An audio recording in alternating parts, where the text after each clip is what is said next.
Hey guys, it's Marissa at KitchenTableStamper.com. I've got the cutest treat for you today. All right, let's start. Where do I start? Let's start with this. I was at the Dollar Tree and I found these 5 snack size packs of Twizzlers nibs, and I love Twizzlers nibs. They're cherry flavored. They're little chewy bites. They used to have super nibs, which were like long, like licorice, like a licorice whip. And I can't find those anymore. So I love these. And the little packets are just so cute. All right, so this is the packet. You get 5 in there. And this is the treat box that I designed for it. All right, so something great to celebrate you. And then look at this. You ready? Happy birthday to you. And then it opens kind of like a deck of cards. And you can put your little treat in there. Isn't that just the cutest? This would make a really cute Valentine, adorable classroom treat. And at 25 cents a pack, I don't know, just a little cutie. So I hope you enjoyed the project. Today we're using the Swedish Cherries bundle. And this is my public service announcement to you. Please check the last chance list and sale. It is unbundling season, and there are a bunch of really awesome bundles that are carrying over into the next annual catalog, but they are not carrying over with a discount. So it's a really good time to check your shopping list and check the last chance list. And if there's things that are carrying into the next catalog that you still want to get, grab them now while you can save 10% in the bundle. It's just, it's a regular occurrence with Stampin' Up! As they unbundle products. So it's a really good time to just make sure that you're getting the most for your stamping dollars. We're going to start with stamping our cherries, and I'm using some fun sneak peeks in this tutorial. This is Berry Burst. It's returning. Lemon Lime Twist, which is returning. Memento Tuxedo Black. Let's do a couple of cherries. I've got 3 cherries, 2 for outside, 1 for inside. There's a whole cherry, and then there's a partial cherry that's meant to be tucked behind. So we want 1 of the partial. And this is a distinctive stamp, so you're going to get the highlights and the shadows. It's really fun. Don't over ink, don't press too hard. Kind of preserve those details. All right, there's 2 of those. Now let's get some more scraps of basic white, by the way. Stamp it on scraps of basic white. And there's our 3 cherries. Now we need 3 leaves and 3 stems. And what you want to do for your leaves is consider the punch. I'm going to place my leaves so that I can tuck right into the corner, right into the punch here. So I'm going to take this little kind of peak, this curved peak, and I'm going to put it up into the left, which is going to make punching super easy. Then we're going to just repeat that because why analyze twice? Up into the left in the bottom corner. Now, what I want to consider next is if I were to flip this around and put this corner into the punch, if I stamp my leaf with the peak down into the left, then I should be able to get all those leaves really easy without ruining my cherries or eating up a whole bunch of cardstock. So I always look at the punch before I stamp. All right, now let's do our cherries. We're gonna get those out, punched out. I love this bundle. Punch bundles are super easy for mass production. So like I said, this would make a really cute Valentine. Do more something along the lines of "You're so sweet," and you've got a very, very cute classroom Valentine, or something for everybody at the office. We're doing something great to celebrate you. You could put one of these on everybody's desk. You could acknowledge everybody's birthday with this little treat. So just something to think about. In the punch bundle makes them fast and fun, no stress. The distinctive stamping is just ink and stamp, no coloring or no fussy details on this one. All right, so let's take a look at our leaves here. So we've got one in the bottom left corner. Can punch that guy and see how we considered the punch. So this guy is still preserved, nice and neat and ready. And we didn't just make a whole bunch of wasted cardstock by just stamping it right in the middle. So just a little tip there, how to use these builder punches and keep as much of your cardstock as possible. You'll notice too that I did the cherries, the leaves, and then I punched them out. So the next step I'm going to do is grab this and I'm going to look at my stem and I'm going to look at my punch and I'm going to see where I can fit this stem and still use up this scrap of cardstock. So if I do this and then I put this little guy here like this, I can get a stem out of this scrap too. So I don't know about you, but I really like to try to keep my supply usage as, I don't know, efficient as possible. So there's my first stem. And then we can get a stem here. Let's see if we can do it, because that's winning. So we've kind of auditioned our punch. Let's see if we can position our stamp just right. And if we can't quite get it punched out of there for some reason or can't quite get it stamped in that space, there's nothing lost because we're going to throw this away anyway. So that is, I've worked with this cherry bundle quite a bit, and that's one of the things that I've found. Let's see if we can get this into the punch a little bit easier by removing that. If you do your cherries and then your leaves, then you can usually easily get the stems out of the scrap and use less cardstock. Look at, I would say that we have used that white scrap to its ultimate efficiency, right? We've got 2 stems, let's do one more. I'm gonna bring this scrap back in here and right along these leaves, I'm gonna stamp and punch my little stem. Haha, so cute. Okay, now here's another little quick tip. When I punched that stem, I got a complete leaf. So you can, with this photopolymer, I found that it's pretty easy. You can ink your stamp, and then when you do happen to get full pieces of the leaf, you can just stamp the piece. Pretty cool, huh? Okay, so fast, efficient on supplies, an affordable, adorable treat. See where this is going? You could really just make a ton of these and not break the bank, but really bring a lot of happiness and joy. All right, let's do our greeting since we've got the ink pads out. What I want to show you first is the die cutting that I did ahead of time. So I have a few pieces here, a few different color cardstocks. We're gonna stamp our greetings on these 2 basic white pieces. So the first one I have is the long skinny banner from the Stylish Shapes dies. We cut that from basic white. And then I have this circle. This is a little background piece. It's 2 1/8 inch pierced circle. And then I have from basic black this long chubby banner, kind of like me, from Stylish Shapes. We've cut ahead of time for our inside greeting. This 3rd largest of the scalloped contours dies. This is the one that is scalloped and stitched, not scalloped and pierced. It's a little bit smaller.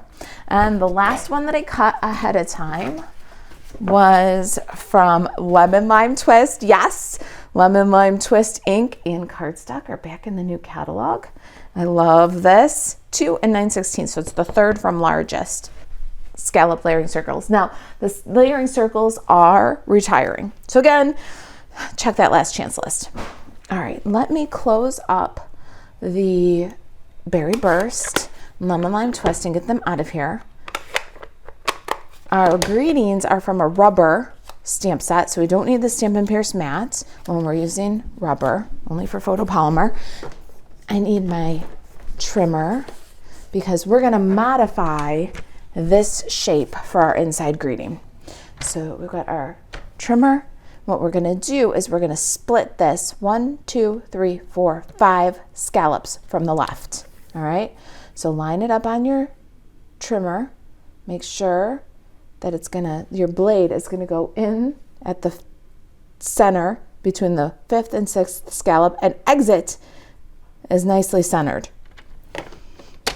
And then trim. I know that's kind of hard to do, isn't it? All right, let's put this aside. Okay, on to our greetings. My greetings are from a new stamp set. This will be available in May on the 2nd, I believe. This is the Zany Zoo stamp set. I'm using Something Great to Celebrate You and Happy Birthday to You. Now, if you wanted these for another occasion or as a thank you, Something Great to Celebrate on the outside, You're Too Wonderful on the inside. So really cute inside-outside combination in that stamp set. I love it. Let's get our greeting pieces ready. We're going to center Something Great to Celebrate right on the outside banner, and then just a bit high of center on our larger half a label, Happy Birthday to You. I do love this simple black font. It's really cute with the cherries. All right, Something Great to Celebrate. Let's see if I can get that centered. It's going to be a tight squeeze here, but we can do it, right? Take a deep breath and own it. Always remember it's only paper. That's a little high, but it looks pretty level. We're going to go with it. All right. Now, on to our treat box. I've got Berry Burst cardstock. Yep, it's back and it's beautiful. It pairs so nicely with Lemon Lime Twist. I think that they were both in colors at the same time. This piece is 5 by 9 3/4, and this is our box template. Now, it took me 5 tries to get this box template to work. So I hope that you love it and you'll try it. And if you make this treat, please share with us in the Kitchen Table Stamper Craft Social. It's our little corner of Facebook. It is such a fun place. We hope that you'll join us. And the other thing we love to know when you try our treat boxes is what else fits. So if you try this treat box and you find something awesome that fits inside, besides the little Twizzlers nibs, we want to know that too. Link to the Kitchen Table Stamper Craft Social is in the description below. All right, so we're going to start on the 9 3/4 inch side. And we're going to score at 2 3/4. Don't worry, there will be a printable project sheet for this with the measurements listed, the template picture provided, and you can print that off at kitchentablestamper.com. Below the video, just click the link where it says project details. Click here, okay? So 2 3/4, 3 1/4, and 6, and 6 1/2. And 9 1/4. Then we're going to rotate to the right one time, and we are going to score at 1/2 inch, and then 4, 4 1/2. Now we work with the bone folder and trim according to the template. All right, now we want this so that the tab, the smallest tab, is on your right hand side. So that's this little guy here. Let's get some paper snips. We're going to start by cutting these 2 squares and these 2 rectangles away. When we do that, we're going to go at a little bit of an angle so that we're starting to work this square into a trapezoid. And then we're going to go straight across here and remove all this. I like to start with a little angle cut for our glue tab and remove this piece. Awesome, right? Now let's take out this square. We're going to go up the outside tab nice and straight, but angle your glue tab. We'll move across the bottom now, and what we want to do is from the opposite side, your left small skinny rectangle. Let's take this out entirely, and again we're going to start with a little angle cut So we're making a trapezoid out of our glue tabs. And then cut that away. For these longer cut out pieces, you can take it to the trimmer if you like. Then we're going to just angle our glue tab, straight cut for our outside flap. Straight cut for our outside flap, angle our glue tab, and then angle our glue tab.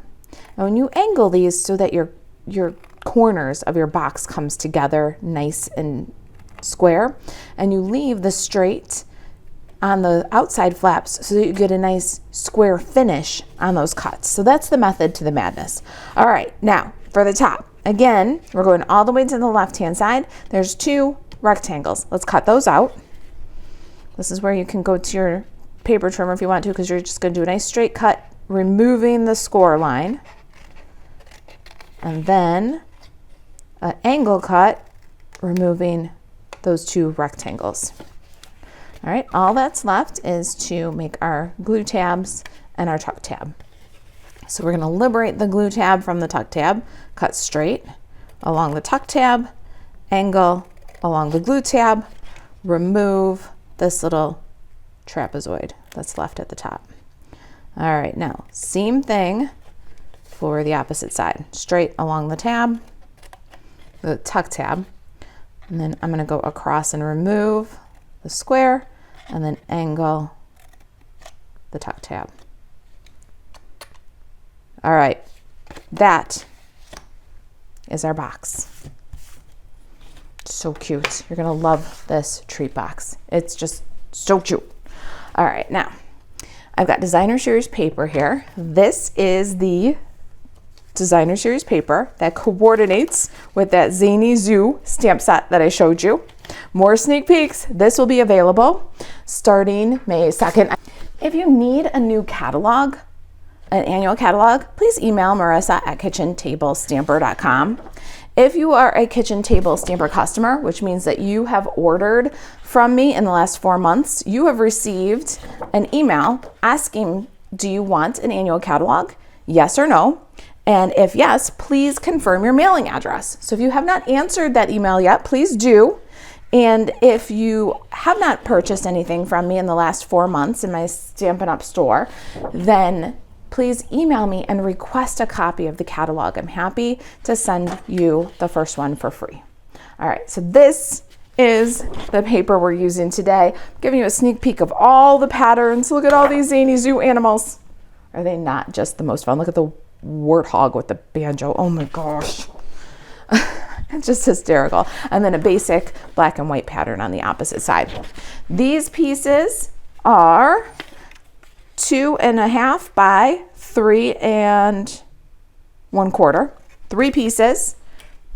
And we're going to fold up our box so that it goes like this. And you have to be careful not to put it inside out. Otherwise it won't open from the left-hand side. Okay, so just keep that in mind. It helps to just roll it up like it's going to be assembled before you add any Designer Series paper. So this flap gets Designer Series paper on both sides. This section gets Designer Series paper on this side. So if you've got the skinny glue tab to your left and the glue tab across the bottom, you've got the right side. Let's go ahead and adhere all of these right in center on their respective panels. I'm going to use liquid glue in case I need to slide anything. And I'm going to check my work as I go to make sure that I'm putting my Designer Series paper on the outside of my treat box. So it's going to roll up this way, and then your card is going to open this way. So now you want Designer Series paper here, and this one's got kind of a directional pattern too. So I'm checking that as I go also. It's a little bit trickier than a standard box for Designer Series paper because of that wrap over flap that serves as a little greeting card, but it's also super cute. All right, so then our box will open like this. So we've got all of our paper in the right orientation on the right side so far. I love when that comes together. And then our box will open this way. So our last panel goes here.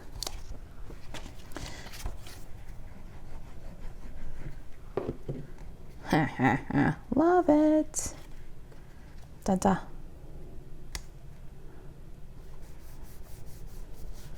All right. So here's your designer series paper. And let's round our tuck tab.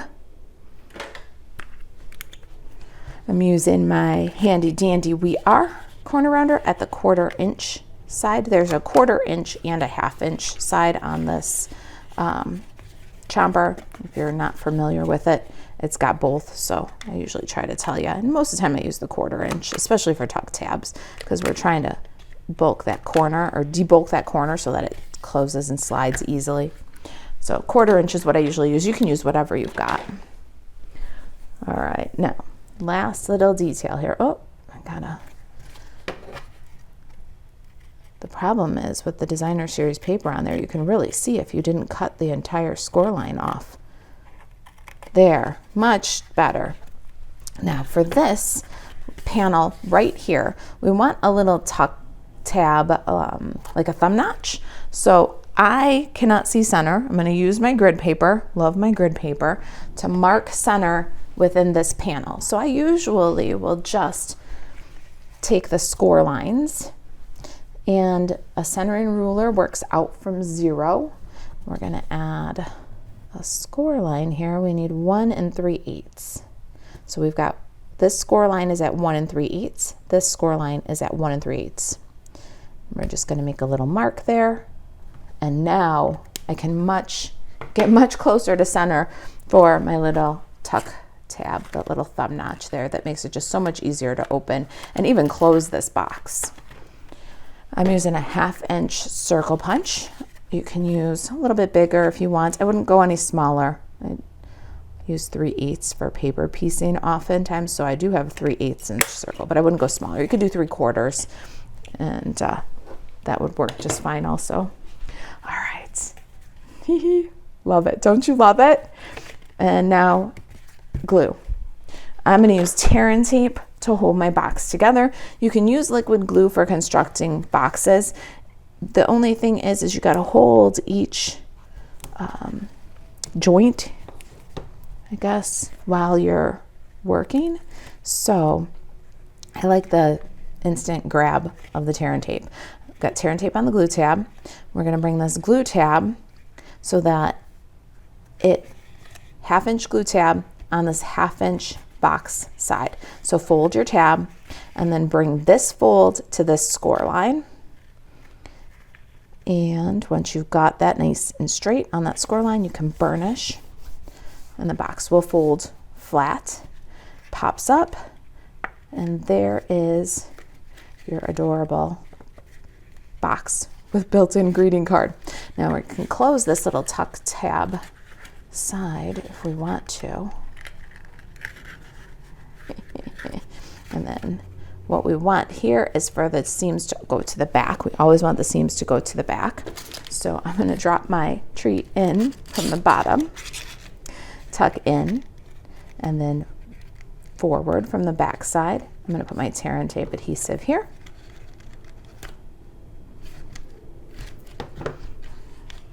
Close it up.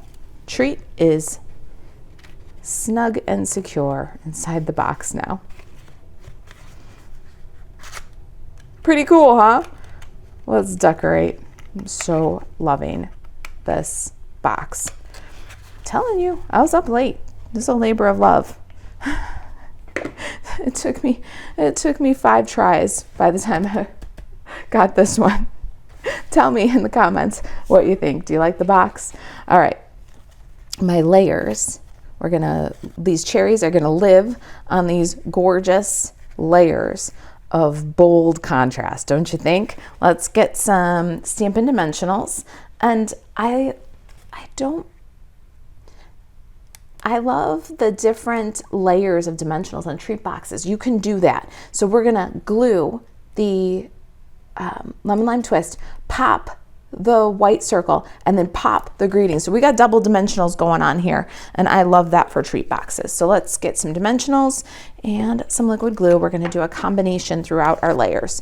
So first, keep your glue kind of centered. It's going to go almost to the edge of the designer series paper. It won't go off the designer series paper though. I've got it just a bit high of center. Grab some liquid glue on your tab. And what I did was I didn't quite go to the ends. I actually rolled it just a little bit to make it stand out, that black banner against the black and white designer series paper. And center it right to left. Now some dimensionals on the back of our white. You know what I'm going to do? Big ones are kind of big for this project. Little ones are kind of little for this project. Let's cut some in half. And we're going to go like that. Yep, that makes me happy. 3 dimensionals like a stool. Gives you some support, no saggy middles. Cute, right? Are you noticing another little sneak peek product? Coming up soon, coming up soon. All right, so we need 1 cherry, full cherry for the inside, a stem for the inside, and a leaf for the inside. For the outside, we've got our 2 cherries. And what I like to do is a dab of glue. Hold these guys together, because then we can audition them like one single unit. And that's where I want those. So I can add a little glue and then pop those in place. We're just gonna see a tiny bit of the white circle underneath. That's a good place for them. Then our stems. For your stem, just hold the edge, squeeze the bottle, and then drag a little bit of glue. If you get too much, sometimes that happens on these little pieces, then share the glue, see? Mwah, mwah. Now we've got both of our cherry stems ready to go and no mess.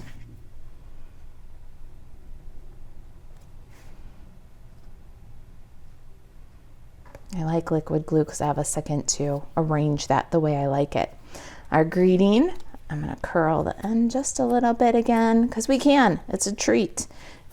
Let's add some texture where we can.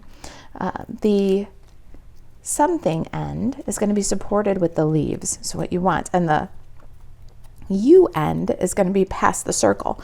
So just add a little bit of dimensional on the center of your banner.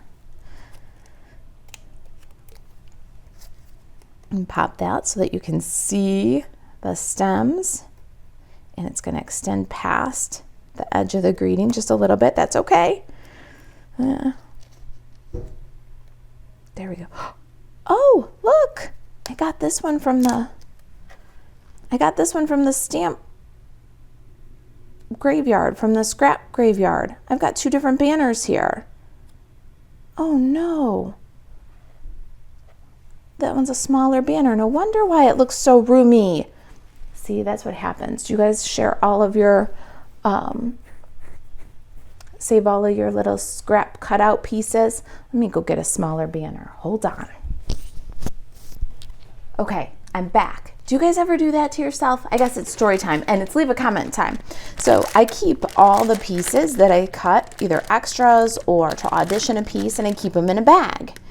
And I can't tell you exactly where this little stitched label came from. It must be something retired because I just went through all my current sets and couldn't find this little bit shorter, narrow one. I didn't notice that it was stitched and not pierced. So what I did was I grabbed my greeting, the one that was from the Stylish Shapes, and just cut out the greeting with a little bit smaller banner. I like the scale of the smaller banner better. See the difference? But this one came from the Give It a Whirl dies. So if you don't mind a bigger banner, then the Stylish Shape ones works, but I wanted the smaller ones so that my leaves can tuck out and get that like asymmetric balance. So there you go. Punked myself. Maybe you have too. All right, let's get this supported in the center with the dimensionals again. I had to peel off the dimensionals and run it through the Stampin' Cut and Emboss machine again, but it was worth it because I do like this better. And frankly, I don't usually like the combination of pierced and stitched dies together, but I made this in the dark last night and didn't even notice that I did it. It looks great both ways though, so you use what little banner you might have. Got one of my leaves and some dimensionals, and I'm going to tuck it under the banner, and then another little half a dimensional. We're going to tuck another leaf out from the banner, and you'll notice now that the leaves are supporting the end of the banner. That's why we put the dimensional just in the center. If you want to here at this point, you can add a little glue dot underneath that. Got a little mini glue dot. Take your pick tool and then you can just secure the banner with the glue dot that side. That way you don't get a double dimensional. So cute, right? Let's get some details on the inside of this box now. I've got happy birthday to you, and we're gonna just split this across the fold. All right, there's our first half of the label, and then our second we're gonna put on the other side of the fold. I love this trick. I haven't done this for a long time inside the card, but doesn't that give just a really cool finish inside of a card, or inside of a, in this case, a treat card? I'm going to put all of my pieces for my cherry on with liquid glue also.